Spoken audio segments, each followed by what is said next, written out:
Voice of San Diego, and he's going to take care of it. Thank you. Give me a warning at 40 minutes too, just so I know where we're at.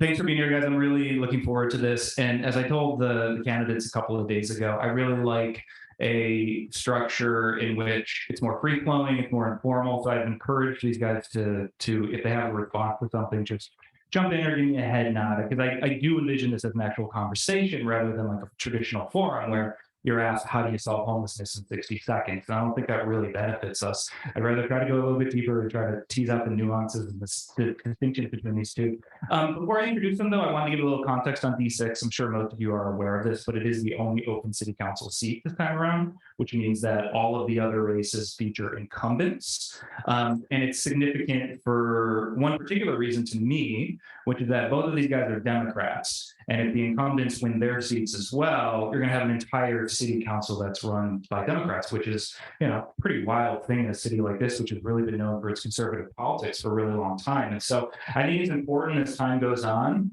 to think past those partisan distinctions and to start trying to tease out actual policy ideological distinctions between the two candidates. And so that's kind of what my objective is here today. And so I hope that this is informative to you all. So I'm going to introduce them alphabetical by last name. So first we have Tommy Hough. Tommy is best known for his years on FM 49.9, 102.1 KPRI, and 91X, where he hosted the station's morning program for several years. He's also been involved in a number of political and environmental causes for more than 20 years. Currently, San Diego County Planning Commissioner, co-founder and original president of San Diego County Democrats for Environmental Action, and he's also an active member of the Mira Mesa Town Council and Sierra Club. Previously served as communications chair for San Diego chapter of Surfrider Foundation. Also consultant and coordinator for Rewild Mission Bay campaign via the San Diego Audubon Society. This is Tommy's second run for D6. Welcome, Tommy. Thank you. Also, we have Kent Lee. Kent is a first-generation Asian American with more than 15 years of nonprofit leadership experience. Still currently executive director of Pacific Arts, right? Outgoing executive director of that. And it's probably most well known for hosting and organizing the annual San Diego Asian Film Festival. But it is also known for its high school educational program, Real Voices. Kent is a member of the Mira Mesa Community Planning Group, San Diego API Coalition, UC San Diego's Chancellor's Community Advisory Board, Asian Business Association, and Alpha Phi Omega. Kent is a first-time candidate. Welcome, Kent. Thank you. So I wanted to, in lieu of opening statements, try something a little bit different today. But I think it still gets at to the reasons why you two are running and what your priorities are. Tommy, you ran for the seat once before, so I'm gonna start with you. This seat is being vacated by Chris Cate because he's turned out. He's a Republican. How would you assess Cate's 8 years in office, and what would you do similarly or differently? Well, I'm not too sure that Councilmember Cate is going to be leaving behind a terribly memorable legacy. When I ran in 2018, a lot of the issues that we were dealing with back then, they're still with us, and we really haven't gotten to any real leadership from at least the council member regarding some of those. But I will tell you one thing. Chris and I often disagreed on some policies. We continue to disagree on some policies. But one place where I thought it was really laudable, where Chris took a good stand, and one place where I agreed with him, is when he was really standing up for the community on developer impact fees. And he was standing up for the community when the Kearney Mesa Community Plan update was being put together. Because this is really a unique design that we have in the city and in District 6 to really do densification well and not haphazardly. And we know that when we plan things well, then we wind up having good execution. And Mr. Cate really went out and made sure that we stayed ahead of the loss of developer impact fees that happened when the new Parks Master Plan went into effect last year. I appreciated him going to the bat for the community and the district the way he did. And also with the new Parks Master Plan, we've now lost the old guidelines by which park sizes are determined, because it used to be that you had X amount of acreage per 1,000 people living in any certain area. And so when you're building a new development at this point, we've really lost the incentivization from developers to go and build parks of corresponding size for the number of humans that would be moving there. So the fact that Mr. Cate really went to the mat rather for the community, I thought was great to see on his part. And that truly was the kind of leadership that we need in this district. Kent, what about you? Yeah, at the end of the day, I think Chris served 8 years in this district, and he had an opportunity to be reelected into his second term. And I think when you look at what his counterparts on the council, what a lot of community members said, what I often heard back from folks was that residents felt like their constituent services were actually being met. And that was something that was always lauded, was that they actually responded to what their constituents were asking for, things that they were fighting for. And I think that has always reflected on me. I remember that when he was a candidate at that time, back in 2014, when I was serving on the Mira Mesa Community Planning Group, that Chris was at every single meeting as a candidate, not just because it was nice to be there as a candidate and introduce yourself once in a while, because he seemed to really believe that presence mattered. And so outside of the partisanship, I think that's been a big part of his legacy. When you look at things like Convoy, the Kearney Mesa region, and what has transpired there over the last decade, I think a lot of the work that we have seen there can be attributed to the work that he's done as our council member. And then finally, I think where a lot of these fights come to a head is on the ground.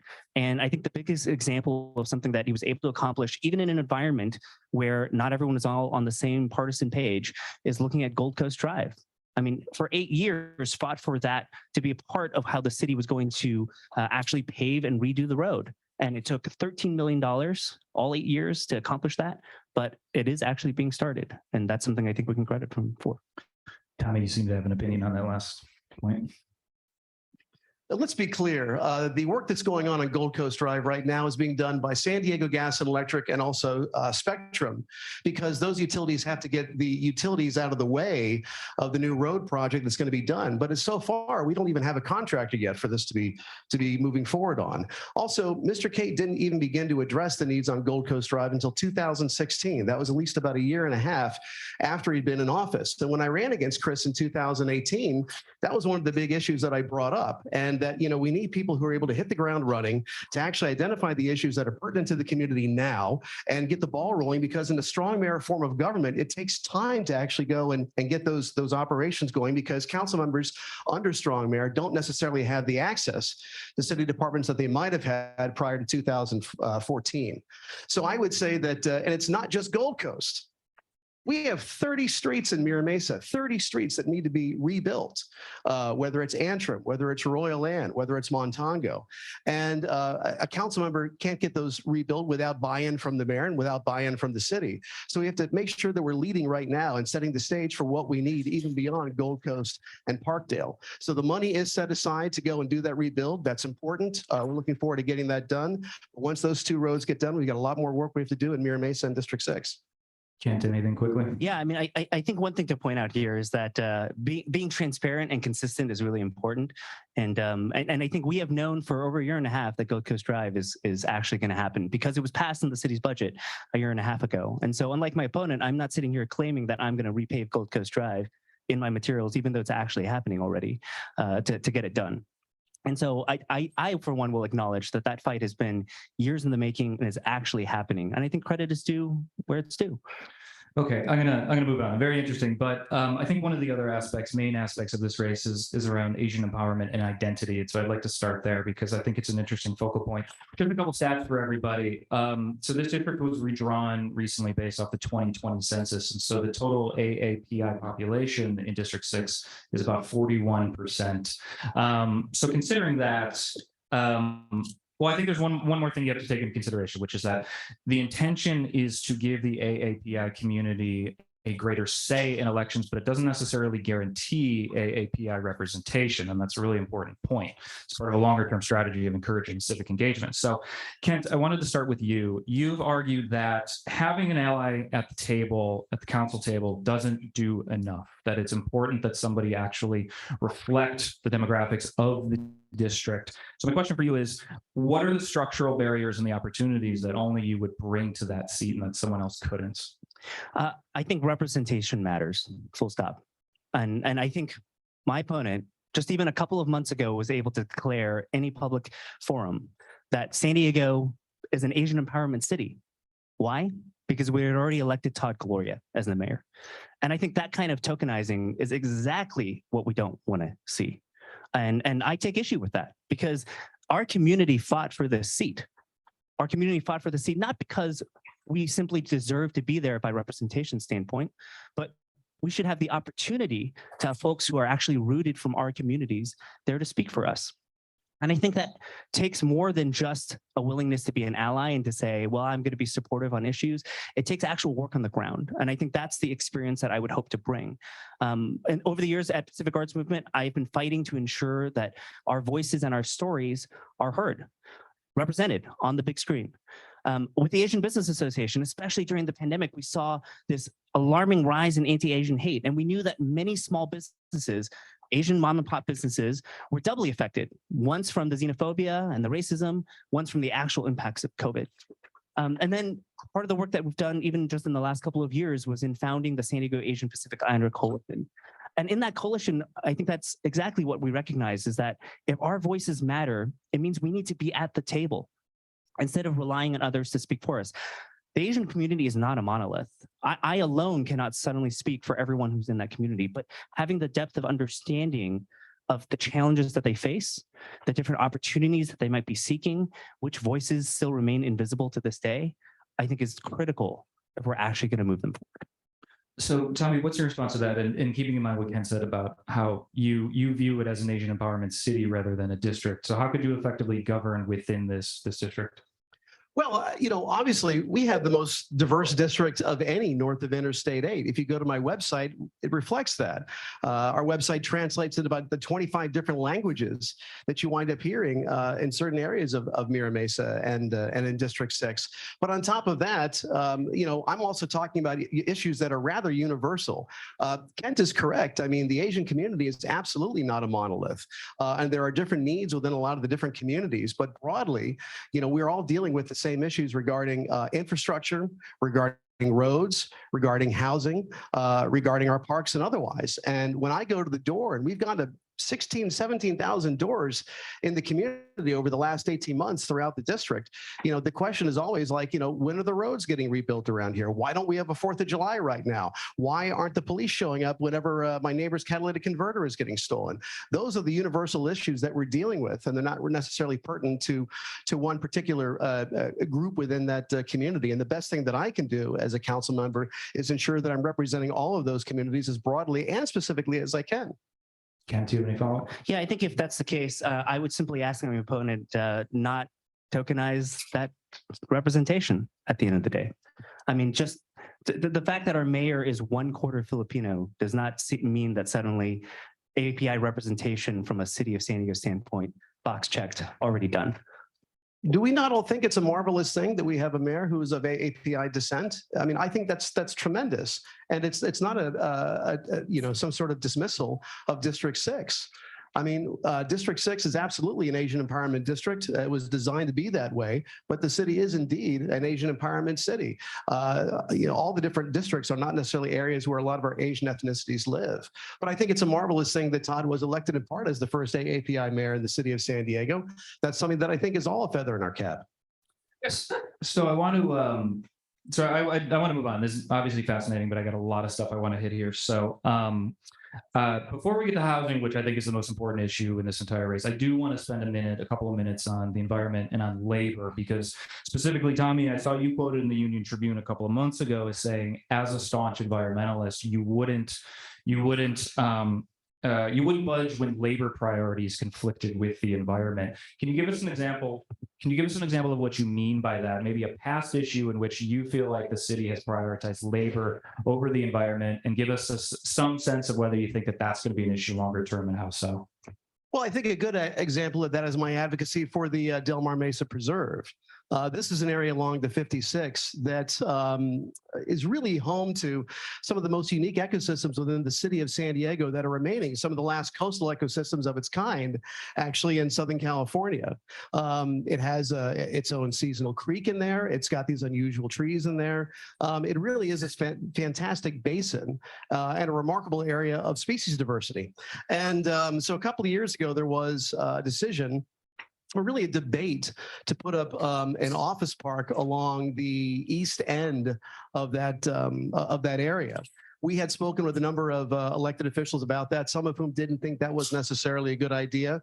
The San Diego County Democrats for Environmental Action definitely advocated in favor of not building anything over there because of its proximity to the preserve. In fact, it was right on the edge of it. We led hikes out there. We worked with a number of different environmental organizations.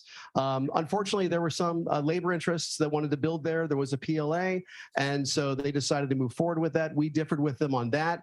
I would say more recently, there is an area in Sereno Valley that is right on the west end of Carroll Canyon in Carroll Creek, and there's a 4-building office park that's been proposed there. As soon as we saw that, we knew that it was being built in an area that had already been identified as open space, already identified as multiple species conservation program lands, and on top of that, it was what's called a riparian area, or an area where trees and nature had somewhat reclaimed it. And even in the Mira Mesa Community Plan, it indicates that you will not build in riparian areas or in its upland areas. So we really thought that it was terrible to see any movement on the part of the city or otherwise to go and build there. Not to mention the fact it's totally counterintuitive because you're building in a creek bed. Now, I've seen this area flood. I saw it flood myself back in April of 2020. How do you tell first responders? We don't have enough cops. We don't have enough firefighters in this town. What are we going to do if that winds up flooding? And this is not, towards the end of the creek. It's right at the head, right where the water comes out of the canyon. In fact, the area floods over by El Camino Cemetery. If you're familiar with the road goes over there on the way up to Miramar, sort of at the base of a lot of the business district in Sereno Valley. So it clearly is a terrible place to go build something. Environmentally, it was bad. You're going to wipe out the last pathway mule deer have to go beneath I-805 rather than going over I-805. You've endangered fairy shrimp in there. And my goodness, what a remarkable thing it would be if we could actually bring our stakeholders together and craft a new city park out of this area. If it floods, so be it, it floods.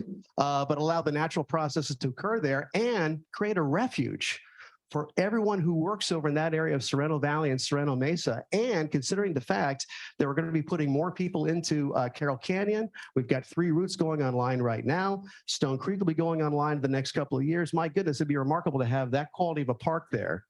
And I think that would have been certainly one of the higher uses for it.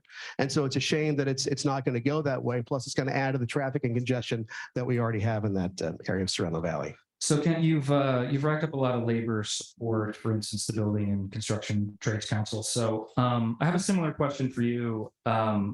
Considering that the city has a goal of eliminating natural gas within buildings, all buildings, longer term, and so far labor unions are on board with that plan, but it does require that there's going to have to be a transformation. Something's going to have to happen to those employees whose jobs would be lost, the unemployed gas workers. So similar question for you. How would you balance the demands of organized labor with the local necessity to curb carbon emissions?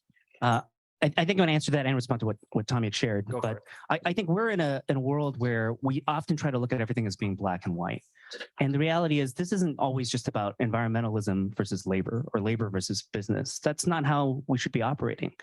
We need to find places where we can actually work together to accomplish things that will help our city grow and be smart in how we do that. I think in particular, I mean, I've been proud to receive a lot of support from labor. And when you look at things like electrification, I think that's one of the most important pieces of the discussion is the reality that if we want to accomplish our climate action goals, we've set it as a part of a critical component of our climate action plan at the moment. I mean, I would even note that my opponent has said in a meeting, despite being the environmentalist, to his words in this race, that he would actually support keeping natural gas in buildings.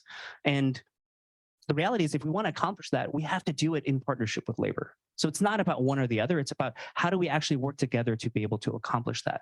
And I think that tends to be the case over and over again. This is not just about saying, no, I don't want to do this project or I don't want to do that. It's about how do we actually find the common ground that allows us to move our city forward. Yeah, to Kent's point, we want to work together. It is not black and white. We reached out to our friends in labor on these 2 particular issues regarding the Del Mar Mesa Preserve and the more recent Carroll Canyon project. One of the things I'd like to do on council is be able to be that bridge and to get out in front and make sure that we're not making mistakes ahead of time that can't be undone, because once you pour the concrete, that's the toothpaste out of the tube. So if we have opportunities to work together, and in the past, the environmental outlets have done so. Heck, when I was last year at Politifest in 2016, I was here in support of the Quality of Life Coalition with IBW 569, who wound up endorsing me 2 years later when I first ran for council. And we were standing up against what at that time was a very concrete heavy sandag ballot measure. So it's not foreign, but at the same time, allies are true allies, and allies listen to each other. And once you get what you want in a particular agreement, then, that doesn't mean that all bets are necessarily off. So let's stay out of it. Let's make sure that we're not building in places that are environmentally damaging. And let's talk about this and stay ahead of that and find a way to solve that. Regarding electrification, I fully support building electrification. I'm just saying, regarding the natural gas comment, is that if we have structures that were built in the 40s or 50s or 60s that are old, maybe they shouldn't be first in line for retrofitting. But when we continue to move forward in the state of California, especially when it comes to electrification, we can't really have a natural gas future. We're subject to earthquakes. We're subject to other kinds of potential interruptions in gas service. Electrification with rooftop solar is going to be the most effective and sure way to deliver those renewable energy needs as we move forward. And at the same time, we wind up meeting the goals of our climate action plan. Real brief. Yeah, I mean, if that's the case, I think just to be very clear, what you said in the forum previously was that you would actually support keeping natural gas in new construction, not existing construction. But I might actually just point out, if we're really talking about having allies, then it's important that we're able to work with the partners that we want to consider allies. And if climate change is something we want to combat and the climate action plan is important, then labor is going to be a critical component of that. And so in the fact that in this race, the San Diego Imperial County's Labor Council and the building trades and folks that have endorsed Tommy in the past have actually come out and rated Tommy unacceptable to working families, I think says a lot. Let me address that if you don't mind, because I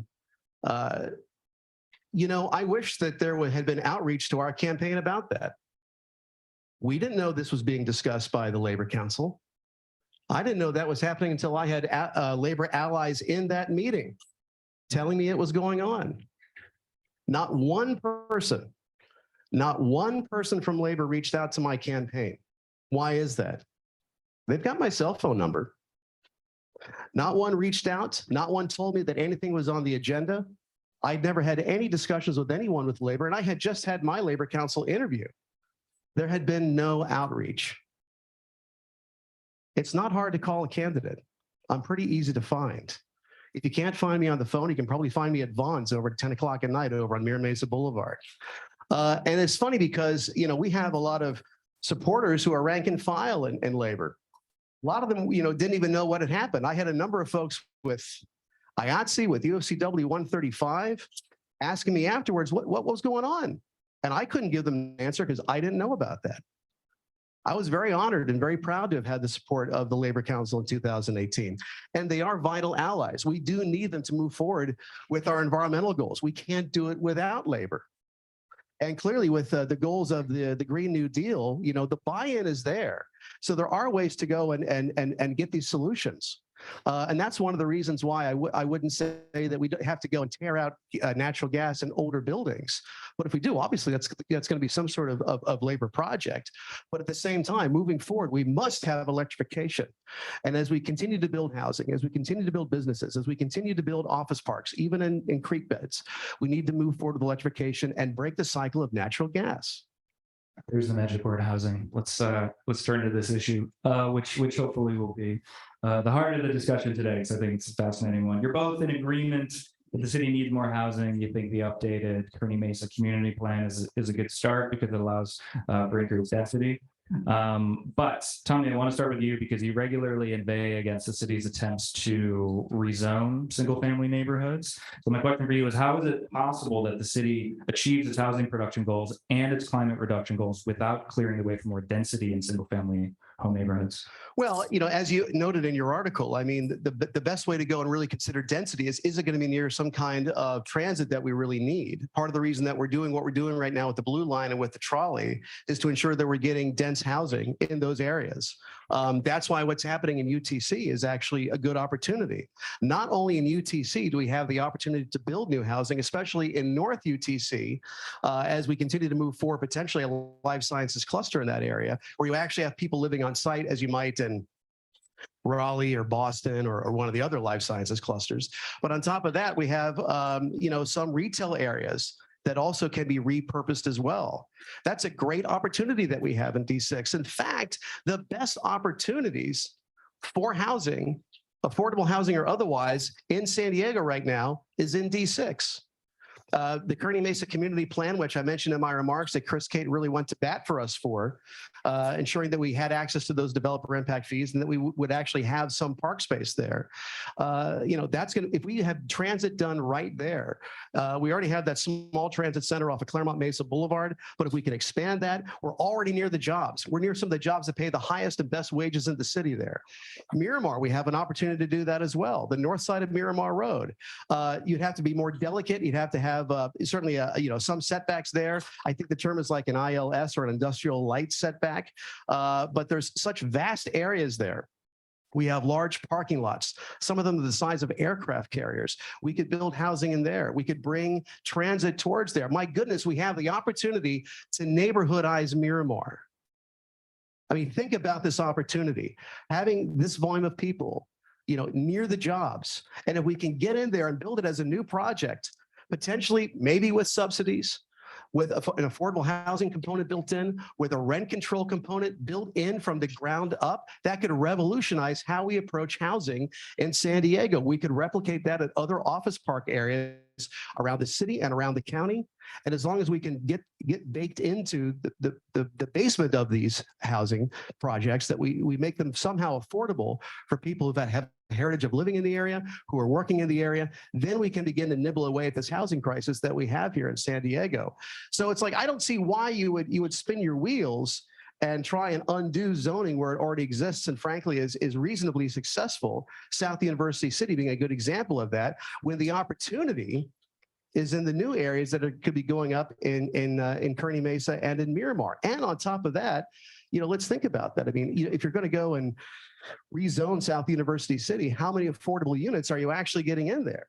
Yeah, so I wanted to ask you about that South UC proposal, because there was a proposal to rezone the area along Governor Drive, if I remember correctly, and the proposal was to put in medium density townhomes, but you oppose that. There is the Blue Line about a mile away from there. So can you explain your justification? Because your argument's based on the proximity to a major transit center, but there is one there. It's a mile away. Have you walked it? It's not as by the crow flies. We have to get rid of that as far as the transit requirements are concerned. Saying something is a mile away and there's a giant canyon in the way, that's not an effective way to do any kind of management. Look, I'm a county planning commissioner. We deal with this stuff all the time. And so when you say like, yeah, the Blue Line's a mile away, well, that's great. I got to go across Rose Canyon to get to it. Right now, the only option is to go down Genesee. So we have to get rid of that component when it comes to mapping out how we wind up having our housing by transit, because I don't think anyone's going to really conceivably consider Governor Drive to be a transit corridor. Kent, do you have any response to anything Tommy just said? Yeah, I mean, let's start with the reality that we are in an absolute housing crisis. I mean, when you look at the history of where the city has been since 2010, I mean, the fact that any regional housing analysis has shown that we've only built 59 units of middle income housing over the course of the last 12, 13 years in our region shows you how big of a failure that we have in terms of keeping the next generation. And we both love talking about stories about residents that we're talking to every single day who share that they're concerned about whether their kids can stay here. They're concerned if they just moved here, whether San Diego is actually an affordable place to live and stay. And that there's an entire generation now that housing has become unaffordable for. That's something we have to address. Now, the reality here is, I think that, and my opponent has made it clear, even if he never says it outright, is that he's opposed to housing in many cases. And every time he's asked about it, is happy to deflect on where that might go. Now, absolutely, we just passed the Kearny Mesa Community Plan update. And we should be putting a lot of focus into that. We're in the midst right now of passing a Mira Mesa community plan update that asks for density in specific areas within the community, something that the planning group hasn't even come out and objected to yet. And he's opposed to it. He's opposed to the projects that we've had in D6, including Three Roots. In the last election cycle, he went after his opponent at the time about that as well. And so I think those are just examples of where he has really deflected. I mean, let me talk about Miramar, because I think that's come up a lot in our conversations. And I think I'm often just really surprised that he uses Miramar over and over again as an example of where we should be building housing, because it's not being rezoned. We have a plan update that's almost at the verge of being passed that does not call for the rezoning of Miramar. And here are a couple of reasons why. Some environmental as well. The city has a climate action plan that we have placed that's even more aggressive now than it was before. Miramar is just an area that certainly has water and sewage and a lot of roads, but it has almost nothing else that makes a neighborhood. And so what we'd be looking for if we follow Tommy's plan is to repeat what Mira Mesa did when we were first built. No schools, no libraries, no parks, no infrastructure, no grocery stores. And in the meanwhile, we'd be doing it in a neighborhood that is currently zoned for prime industrial. So we're asking to put residents right next to prime industrial, right north of the base, with the noise that you will get from that as well, as the next way of adding more housing in San Diego. I just don't see how that's even a feasible plan.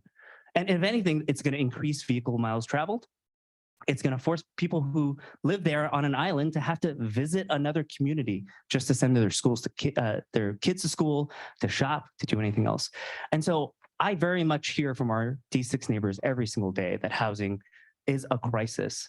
And for those of us who don't own one now and are renting or finding their way to try to figure out how they stay here, we have to do something about it. Tommy, I'll kick it to you, but also let me just say too that Kent's kind of circling around it, and I've seen a lot of internet chatter calling you a NIMBY. So how do you respond to that, and how do you respond to what Kent just said? Let's unpack a bit of what my opponent is talking about here. I didn't buy a house until I was 47. I don't want anybody, families or otherwise, having to wait that long to be able to purchase a home in San Diego. Before my opponent spoke, I just talked to you about the opportunities we have for housing in District 6. You all just heard it, right? I'm pro-housing. I get called a YIMBY in my neighborhood because I talk about building in Miramar.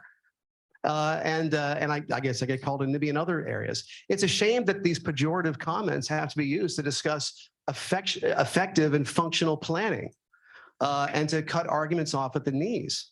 In Mira Mesa, the city wants to increase the population by the numbers that I had by 42%. You know what the UT said? They want to increase the population there by 71%. We don't have the infrastructure in Mira Mesa for the volume of people that we have there right now. If you're going to increase the population of Mira Mesa by 42% by my number, and I was an English major, and then you say you're going to take lanes off of Mira Mesa Boulevard to do it, you have to go back and listen. Did you hear what you just said? Because you want to increase the population, but you don't want to have the lanes to go and manage the traffic. Now, granted, that would be for bus lanes. I support day parting the bus lanes, inbound and outbound in Sorrento Valley during the morning and the afternoon. That's great. But the city is also ignoring the fact that we are in the midst of building housing right now. My opponent's correct. I was not excited about Three Roots in 2018. I was not in favor of it.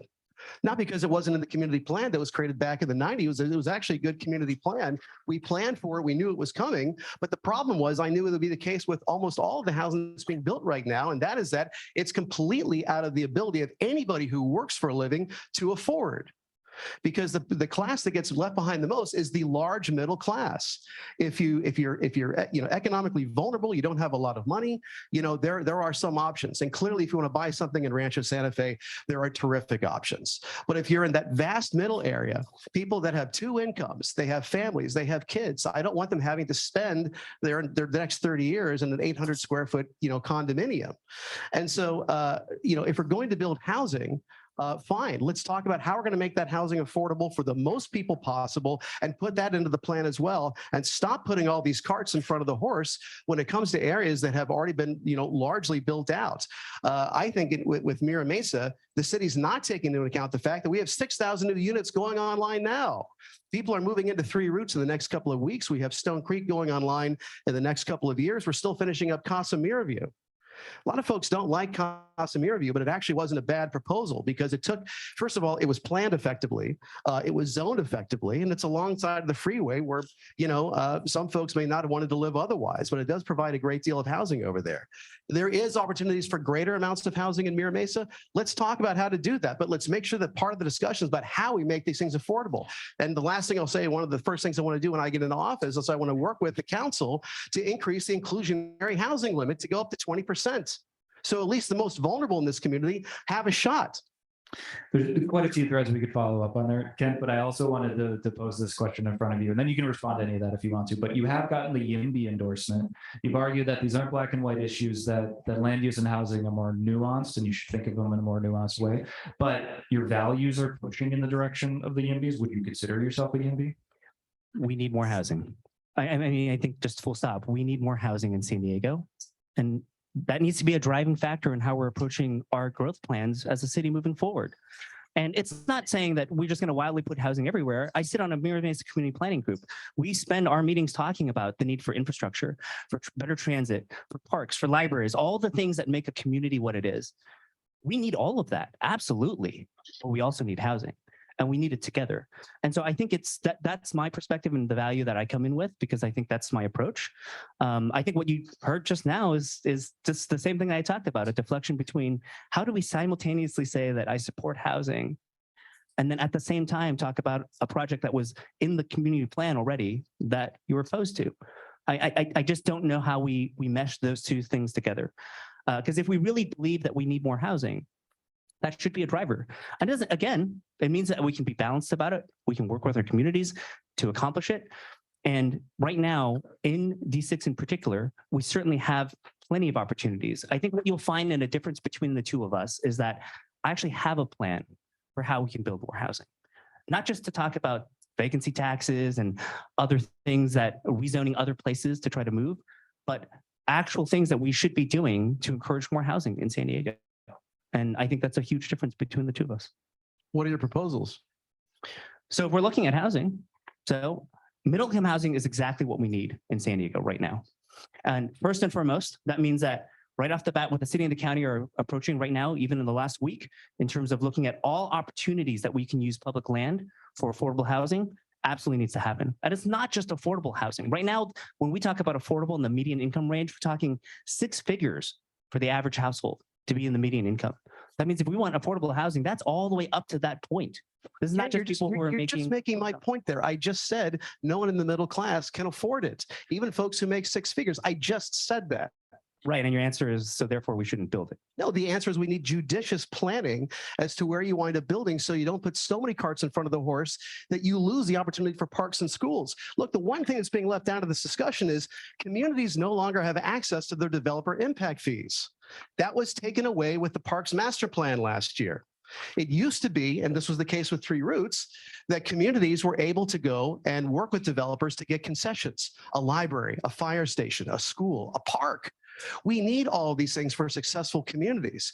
Now we have to go down to the mayor's office and we have to go fight it out over there. That's the current dynamic that we have right now. That's why I was complimenting Councilmember Cade at the beginning of this meeting for him going to bat the way he did for us in Kearny Mesa with the new Kearny Mesa community plan to ensure that at least we had those fees and could get a potential school. Now we have to go and go through the mayor's office for all that. That's a further centralization of power. That doesn't benefit communities, it doesn't benefit planning, and it doesn't benefit housing at the end that's affordable for the most people possible. You can express your frustration about that all day, but what I don't hear is actually how you're going to accomplish it or change it. And what I do hear from you in reality at the end of the day that sort of surprises me is that really your slogan sounds more like some neighborhoods first. That's odd because we actually have opportunities for housing in all of these areas except for potentially on Miramar, Miramar base, that is, MCAS Miramar. The opportunities we have for housing in Miramar are there. The opportunities to neighborhoodize that area are there. If we could shoot the blue line down Miramar Road and get it into Scripps Ranch, think of the traffic we would alleviate off of Mira Mesa Boulevard.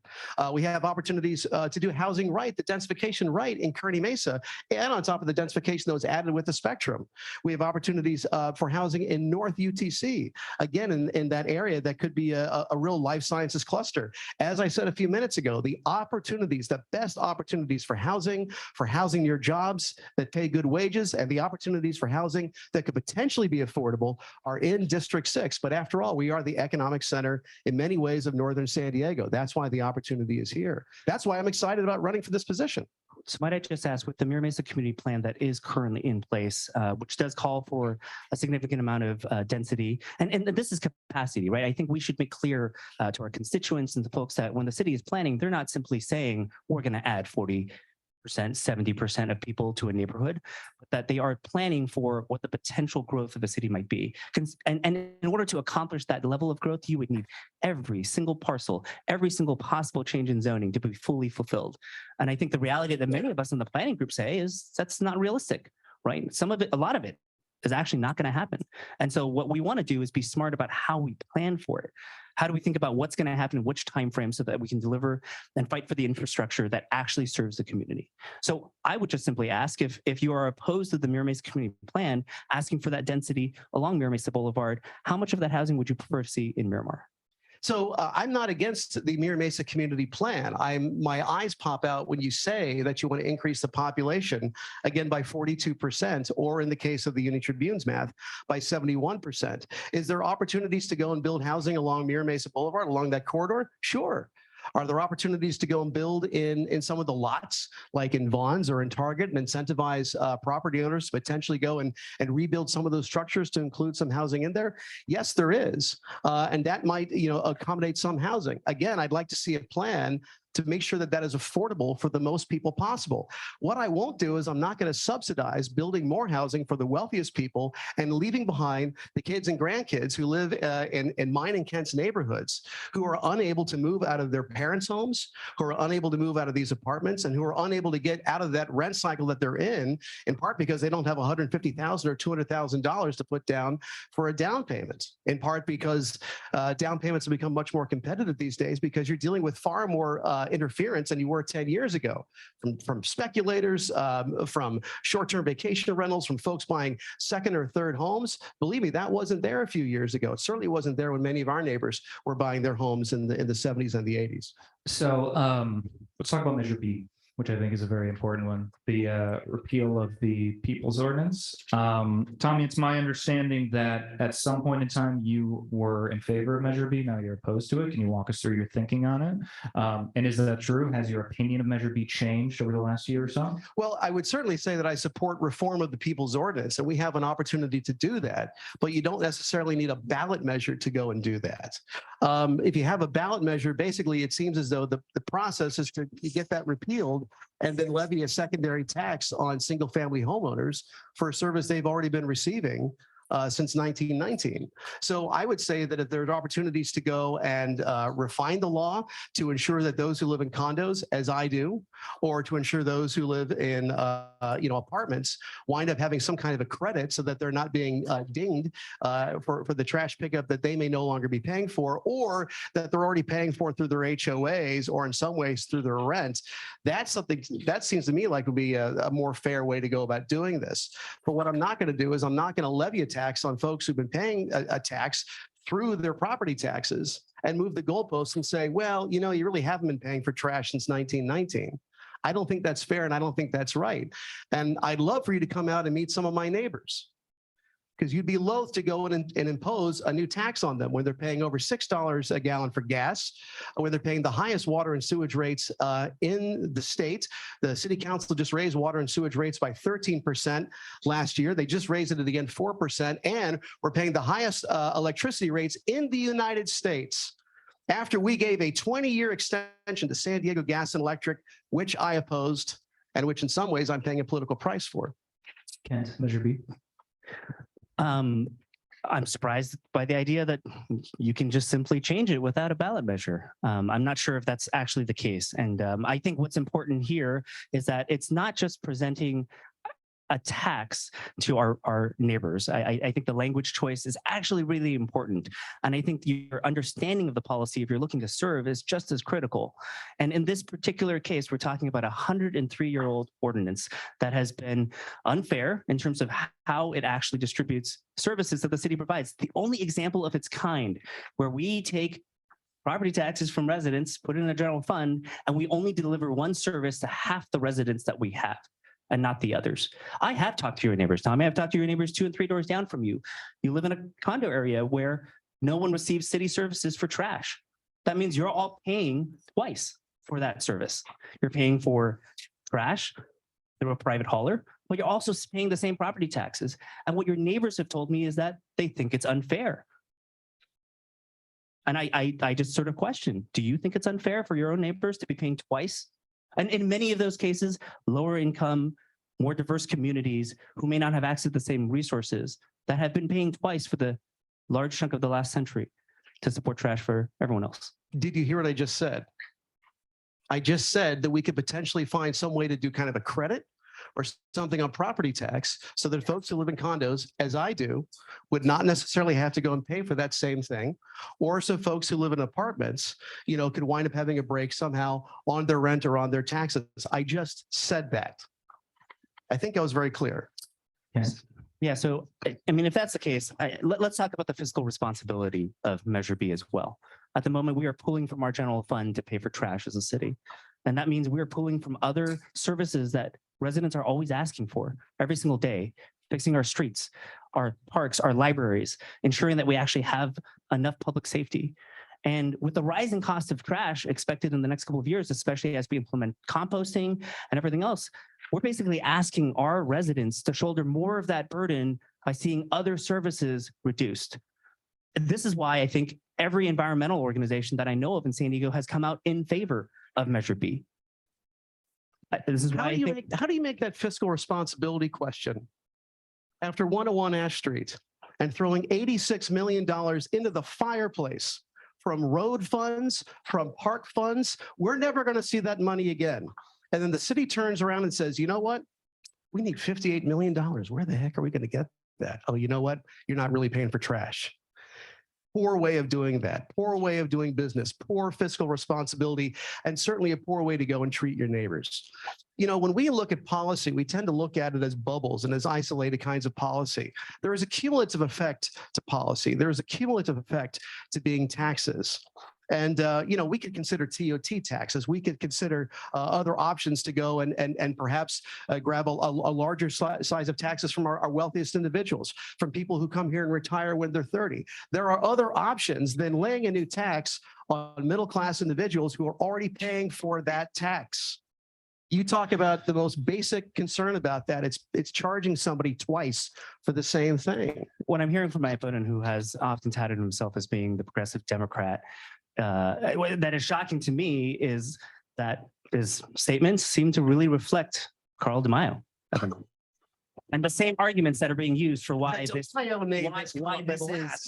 is a tax. And I think the basic understanding of what this is important. So I think the deflection isn't helpful. I mean, the reality is I believe deflection, this is an unfair. I believe that this is an unfair. I think this is an unfair law that we have as a part of our city and as part of our history. We have a chance. So let's make it we have fair. a chance to write that. We also have the chance. We have the chance for the residents of the city to actually speak up and choose whether they think that's correct or not. Okay, I'd also be remiss if I didn't bring up homelessness. So really, if you don't. He called you Carl DeMaio. Go ahead. Very briefly, Tommy. Thank you.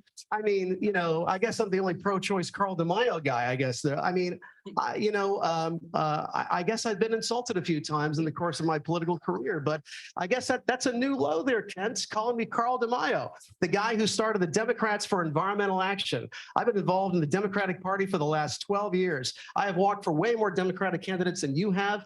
I haven't seen you out at any of these events for candidates like Barbara Bree, like Sherry Leitner, you name it.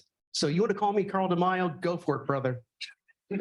Okay, so a major component of the city's current strategy is characterized as progressive enforcement, and what it essentially entails is police officers going out, city workers, and offering someone shelter, and if they don't go, they get ticketed, and then eventually they get thrown in jail. So even though it's characterized as progressive enforcement, it is still punitive at the end of day, and there's a lot of criticisms around it. So I want to hear from both of you. Do you think the progressive enforcement model is working? And if not, how would you tweak it? Let's start with you, Ken.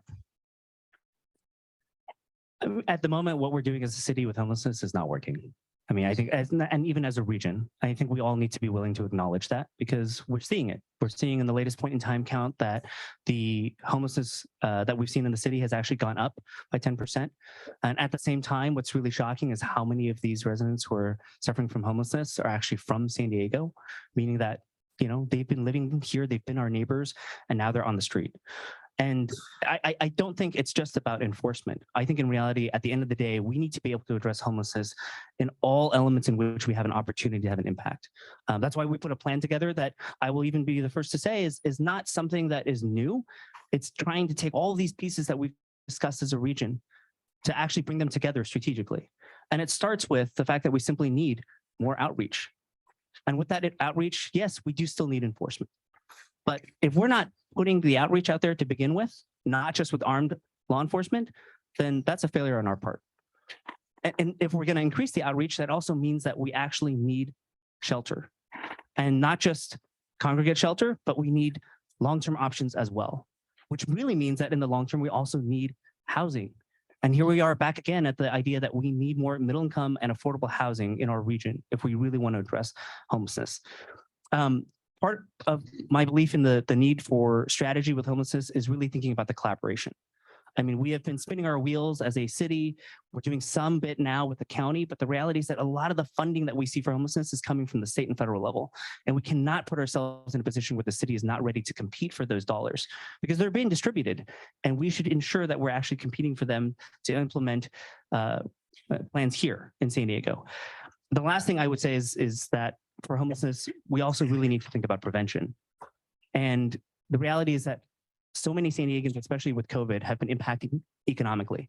We love talking about the mental health, substance abuse components of homelessness, but the reality is that the large majority of folks who end up being homeless are that way because of economic conditions, and then certainly maybe afflicted with other things along the way. And so if we don't find ways to address the economic inequality that we have, to get wages to a place where we can actually have people live in San Diego and afford the homes that they're in, we're not going to be able to address homelessness. Tommy? Well, I hope we have more than 60 seconds, or this isn't the last question that we have. But, you know, when I ran in 2018, I was at a homeless forum with Monica Montgomery and some other then candidates over at the observatory at North Park. Some of you might have been there. And at that time, I said that we simply cannot be in a city where it's illegal to be alive. I remember going out with Veterans for Peace back in 2018. I was speaking to a gentleman covered in swords like the biblical Job by the 5 on-ramp off of First Avenue downtown. I said, "How many lists are you on to get housing?" He said, "I'll be dead before I get housing." This is the situation that we are in right now.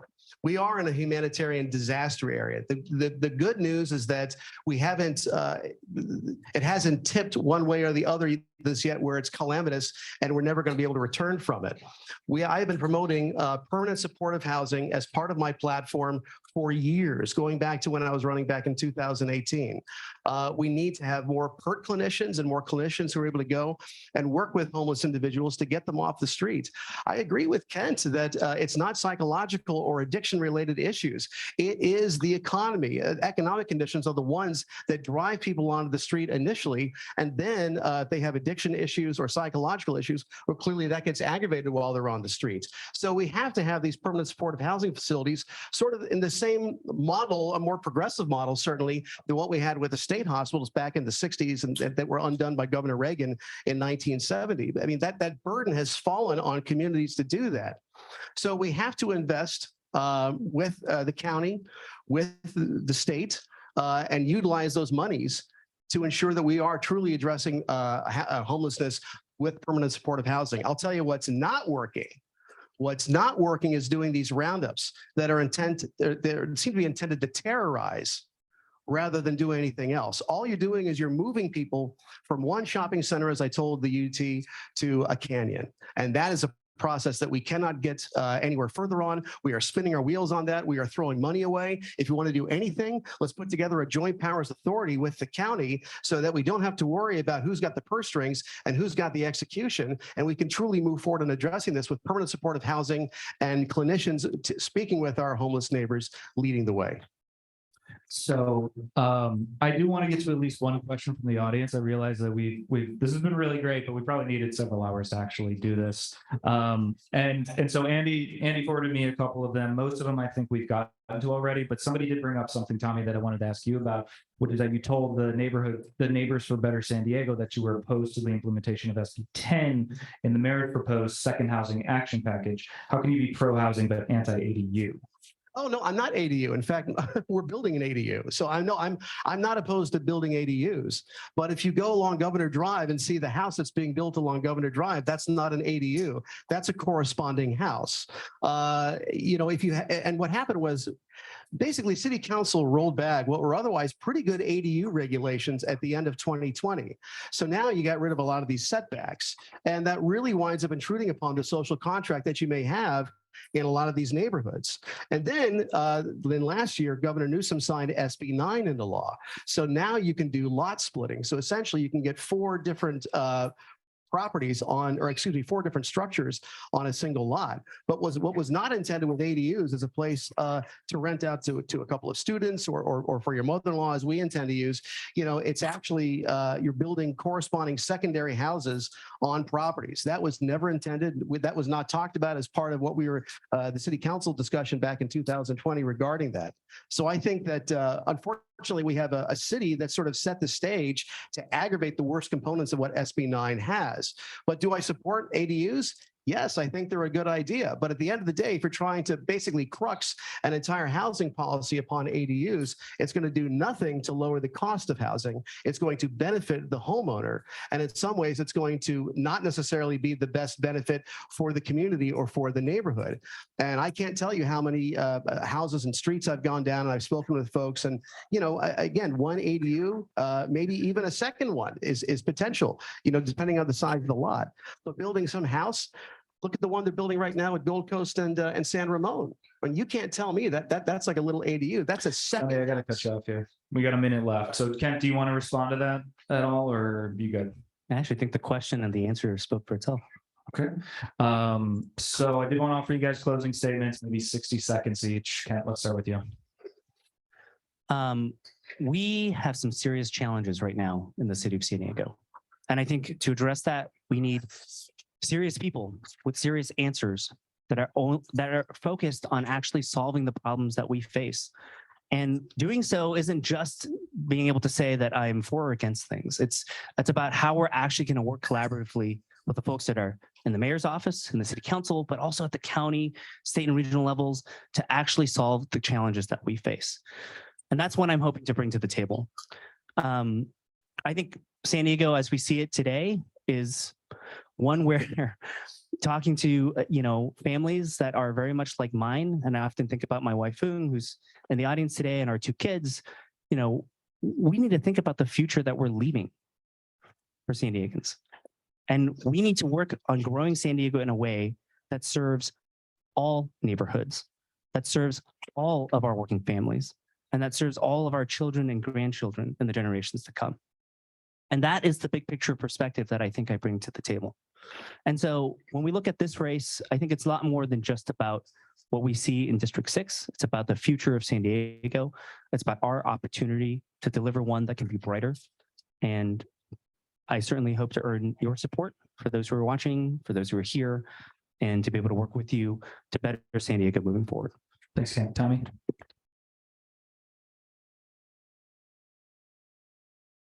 Well, I want to thank everyone for coming out here today. And I was really looking forward to Politifest, so it's wonderful to be back. It's great to be here on a panel. I want to thank my opponent for being here today as well.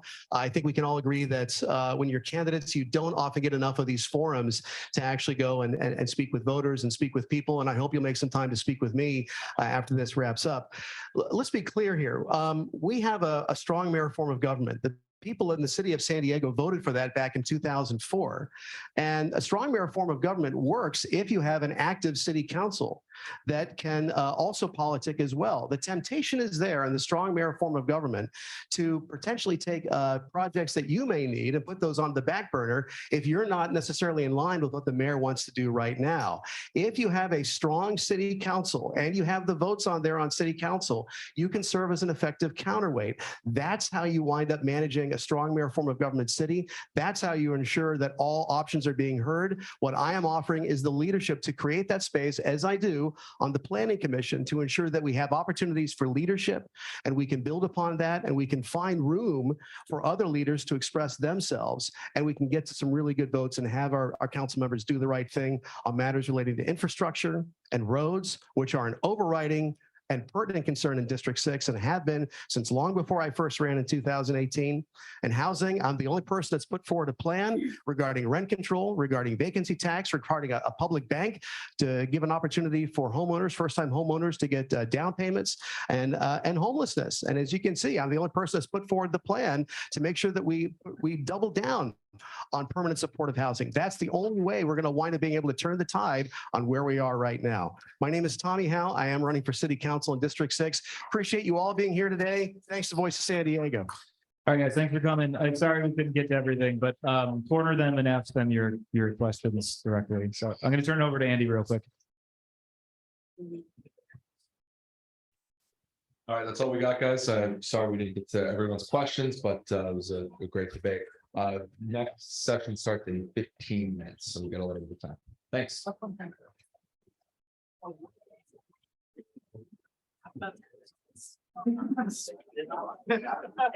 you guys would. I know.